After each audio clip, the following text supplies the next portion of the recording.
Stark. I bid you take your place in the halls of Valhalla, where the brave shall live forever.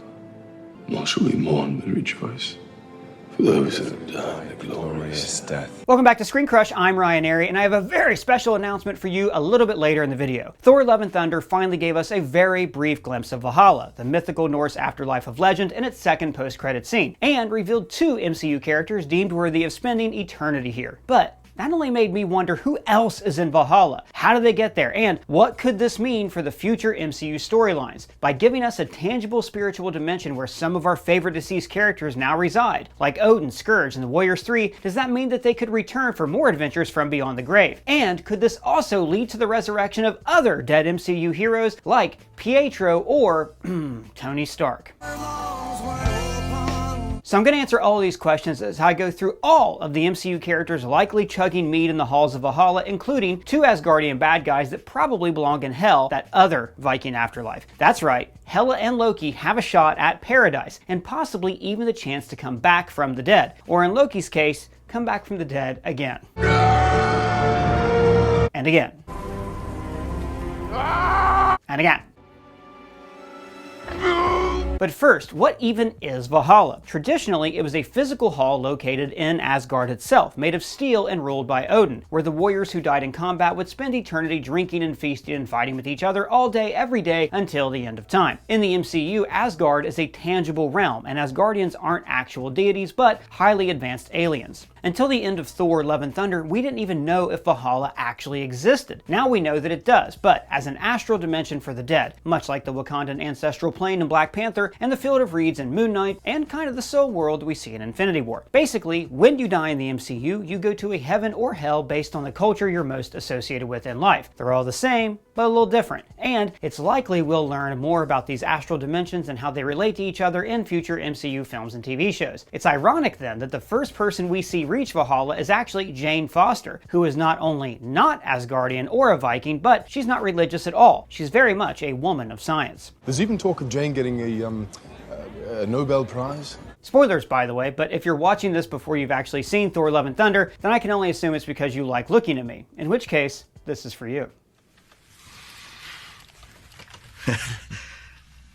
God, son, that's wonderful. You're welcome. But despite her background, Jane Foster died saving the children of Asgard as the mighty Thor, which is why she was deemed worthy of Valhalla. After all, if you're worthy enough to wield Mjolnir, then it makes sense that you'd be worthy enough for Valhalla. Maybe that's why Vision was just hanging out there in Marvel Ultimate Alliance. Greetings, Captain America.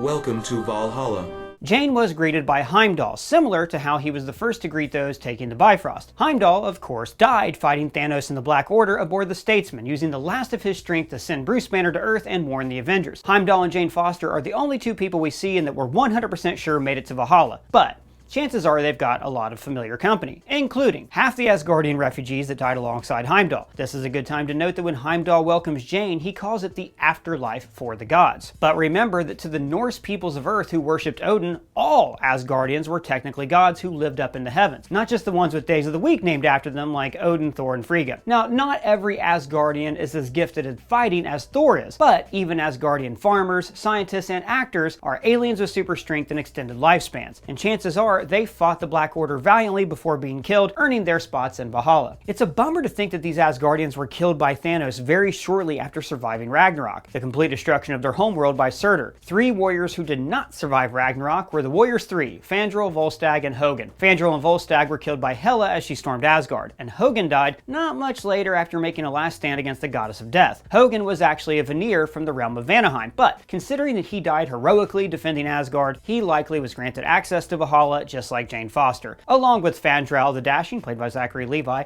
and Volstagg the Svelte. Volstagg, the delicacy so succulent you thought you died and gone to Valhalla. By the way, everyone, here's our announcement. We now have a merch store. You can get these fun retro shirts with our logo and VHS tapes, and this is my personal favorite, this original trilogy t-shirt. Visit zeroeditionshop.com and check out our link down below in the description to get yours before we sell out. But you just sold out. Back to Valhalla. And Karl Urban plays another victim of Ragnarok who now probably resides in Valhalla. No, not him, or him, or him, or him, him. Skurge. Originally an Asgardian soldier, Skurge was chosen by Loki to replace Heimdall as Guardian of the Bifrost, and he he wasn't exactly the most noble character. He immediately allied himself with Hela before trying to Billy Zane his way off Asgard, but had a last-minute change of heart and, with the help of Des and Troy, Skurge turned on Hela and helped his people escape Ragnarok. By sacrificing himself to protect the future residents of New Asgard, Skurge most likely secured himself a place in Valhalla. Odin did not die in battle, but since he's the Allfather, it would be ridiculous if he didn't get to go to Valhalla too. And we know for a fact that he did, because when he died peacefully in Thor Ragnarok, he dissolved into gold dust, back before dissolving into gold dust was cool. Setting up Jane's similar gold dustification, Thor Love and Thunder told us that this indeed meant that Odin had ascended to Valhalla. And when he got there, Odin was probably reunited with his father and Thor's grandfather, Bor Burison. We saw Bor at the beginning of Thor the Dark World when he fought to protect the Reality Stone from one of the MCU's most unique, iconic villains. No, not him, or him, or him. Him. Malekith the Dark Elf. Bor defeated Malekith, but eventually died fighting in another of Asgardian's many wars, earning his seat in Valhalla and making Odin king. Bor's father and Odin's grandfather was Buri, the first king of Asgard. Now we don't know how he died, but even if he didn't die in battle, he probably got the Allfather treatment and took the Gold Dust Express directly to Valhalla. It'd be great for Odin to spend eternity with his dad and grandpa, but of course, he'd want his wife there as well. Fortunately, it's more than likely that Frigga was also there waiting for him after giving her life to save Jane during the Siege of Asgard by one of the MCU's most unique, iconic villains.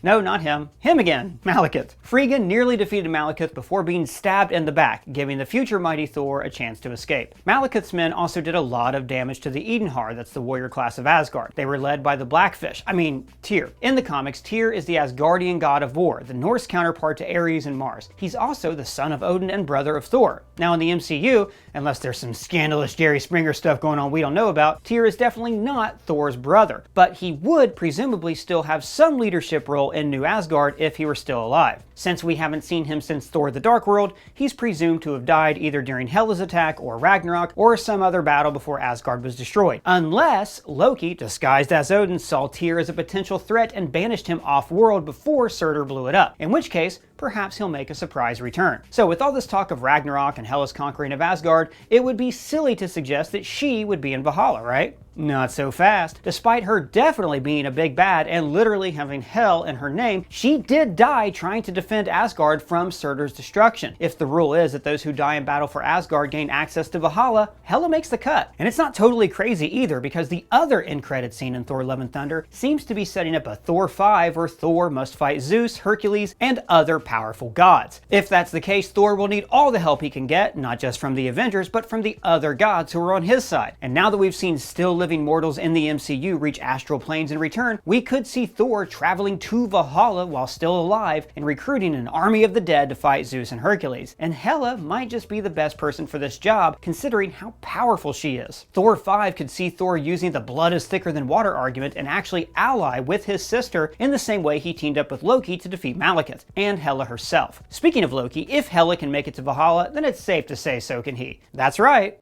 Somehow Loki returned. The original Loki, that is. The Loki who had all the character development in Dark World and Ragnarok, who made peace with Thor and courageously tried to take out Thanos, giving his life in the process. Now, could he be watching from up above as a variant version himself from the Endgame timeline starts his own TV series? If Thor does make his way to Valhalla in the next Thor film, he'll definitely be reunited with this Loki. Gods fighting gods isn't really something we've seen in the MCU before, and a war of deities could make a battlefield of the various afterlife astral planes, perhaps giving us a longer look at the hell dimension that we glimpsed in the Multiverse of Madness, and finally, introducing Mephisto or his son, Blackheart. After all, if we're going to have gods, why not demons and devils? But Thor 5 isn't the only way we could see the OG trickster god return, considering Phase 4 seems to be heading towards a Secret War-style multiversal conflict, and that the astral planes are technically alternate dimensions. Loki could end up teaming up or facing off against any number of his variants, including the TVA employee that we've all gotten to know so well over 6 episodes of his self-titled series. But I want to throw out another surprise addition to the Valhalla roster.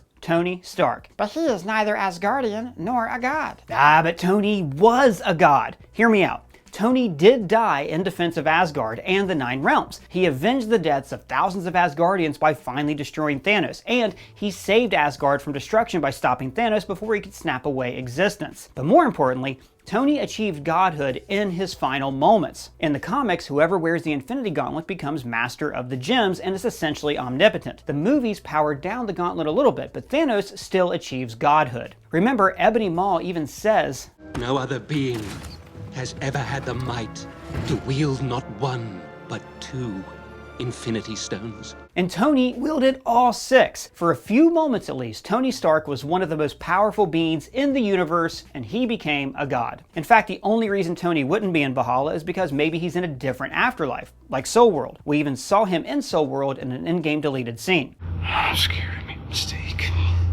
Though, you know what? Knowing Tony, he'll probably party hop from afterlife to afterlife, hanging out in different mead halls with the kings of Wakanda, hitting on Gamora and Natasha in Soul World, and then being bored shitless in the Field of Reeds. So, just because some of our favorite MCU characters have died and gone to heaven, it doesn't mean we'll never see them again, whether it's fighting gods or timeline variants. Future Marvel films and series could bring back Jane Foster, Heimdall, Infinity War Loki, and even, maybe, Sif's arm. That's right, even though Sif survived Gorr's attack in Love and Thunder, her arm didn't, and Thor theorized that since it died in battle, it could have also made its way to Valhalla. And I wouldn't put it past Taika Waititi to have a scene where the Warriors 3 toast drinks with Sif's disembodied ghost arm. After all, if Hercules is going to be the next big bad, Thor is going to need all hands on deck.